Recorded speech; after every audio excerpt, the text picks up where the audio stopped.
Hey, it's Maximo's and welcome to Tipples'n'treats. Today, this is a quick and dirty review. I'm trying the Naught Overproof gin. It's already been opened and I want to review this before it all goes because Joe's taken a particular fondness to this. Join me.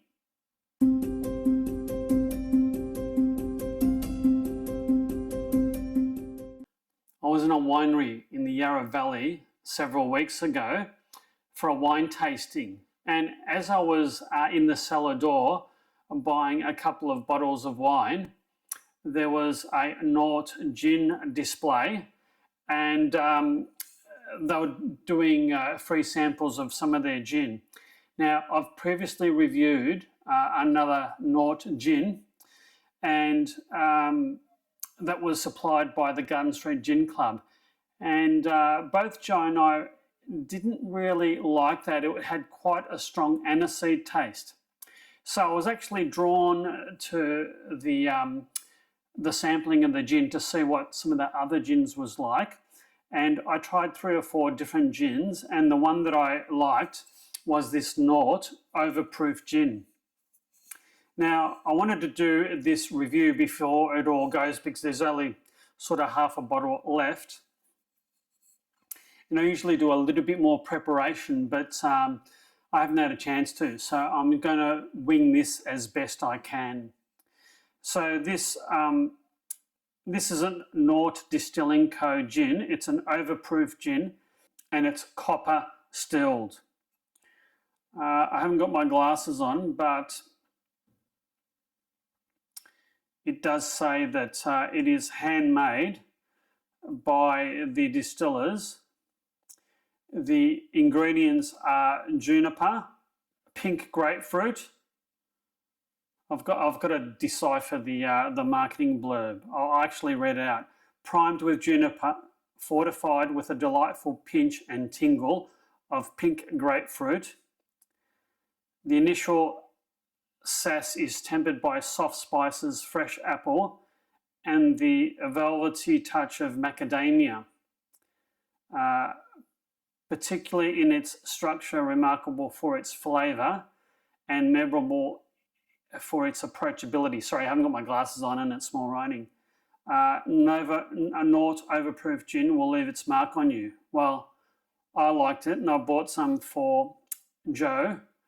And it's been a bit of a hit. Now, it's an overproof gin because it's 57.4% alcohol by volume, which is quite strong for a gin. It's quite strong, so it's what 115 proof, which is very, very strong for a gin. And I shall give this a go. Now, it's already been opened, and it's got a twist aluminium top, so you're not getting any pops of the corks or anything like that. You're not going to get any glugs either, unfortunately. So I'm not going to give myself much because it is quite strong. It's probably a good 50% stronger than most of the gins that we've been having. So I'm going to do a blind taste testing. I've got no notes to help me. It's nice and bright. Hasn't really got much in the way of legs at all. It's sort of oily. It's sort of an oily consistency. There's probably a lot of natural suspended oils in this. It's certainly junipery, quite sort of delicate, floral and fruity. Might be the apple in this, I'm not sure. But certainly alluring. I want to give this a go.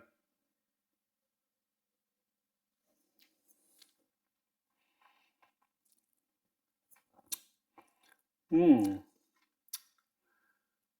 Mmm. Mmm.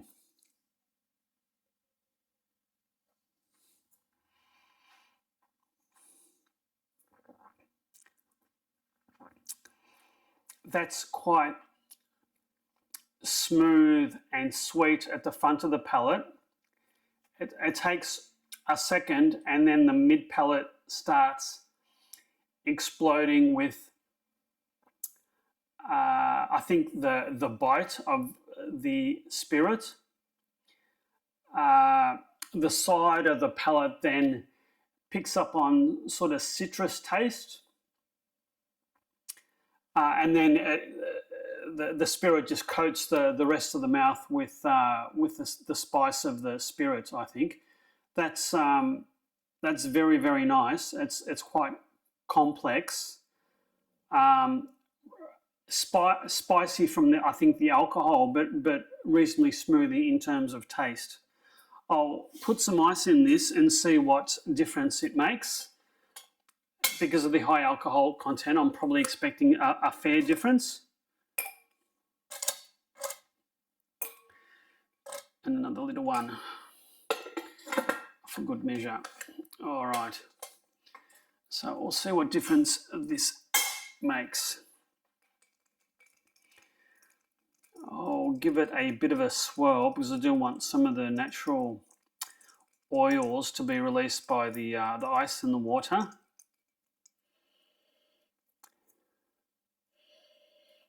If anything, that is slightly more fruity. I think the juniper level is the same, a little bit more fruit.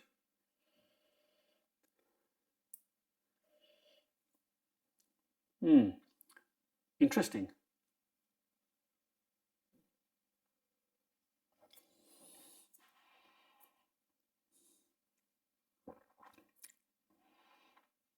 My word, that's made a fair difference. I still get the creaminess and the sweetness at the front of the palate. The hit of the spirit and the spice is quite mellowed at the mid palate, and the rest of the palate, there's not that explosion of flavour. It's more like a smooth wafting of flavour on the rest of the palate. That's tamed this gin down a fair bit, and it's made it, I think, more enjoyable and a little bit smoother and less spicy, less rugged, I think.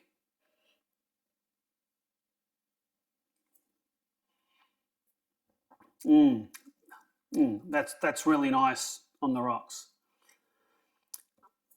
Let me get some tonic and see what this is like as a gin and tonic. I have my tonic. It is a Fever Tree Mediterranean tonic water. I'll pour a little bit in. I don't want to overpower the gin, so I think that is a sufficient quantity. And let's see what this is like as a gin and tonic. There's still quite a perceptible juniper aroma in this, with a hint of maybe citrus from the fever tree.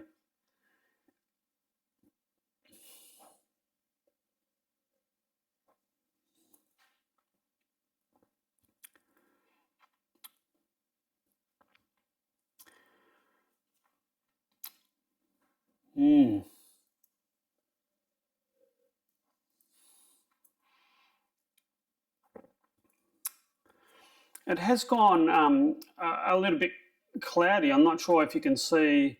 It has gone a little bit sort of cloudier. Maybe it's the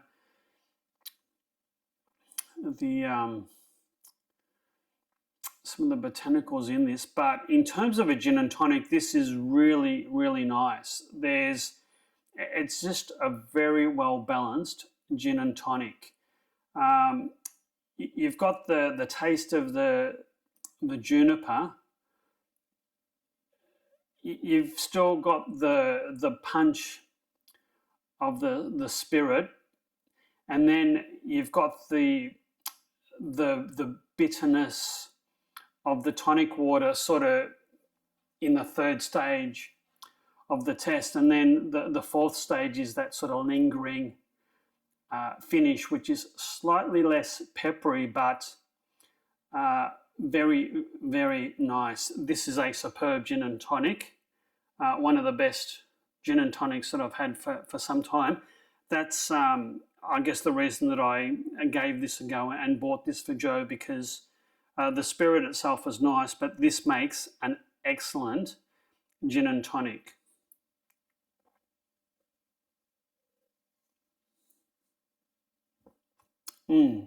Very nice. Very, very smooth and well-rounded gin and tonic.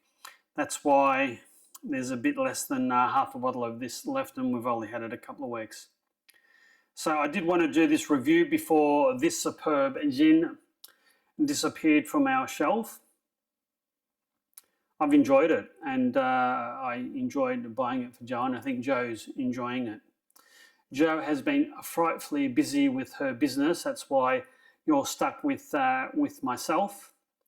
And between that and we've been doing a lot of traveling. We've had a number of overseas trips recently to the US, Canada, Taiwan, and Japan on a couple of different trips, with 3 trips planned for the next 6 months. So we've been doing a lot of traveling. I've been enjoying my retirement a lot, a hell of a lot. So I do hope you've liked this video. If so, please hit that like and subscribe button. And a very pleasing gin and tonic note. You take care and cheers.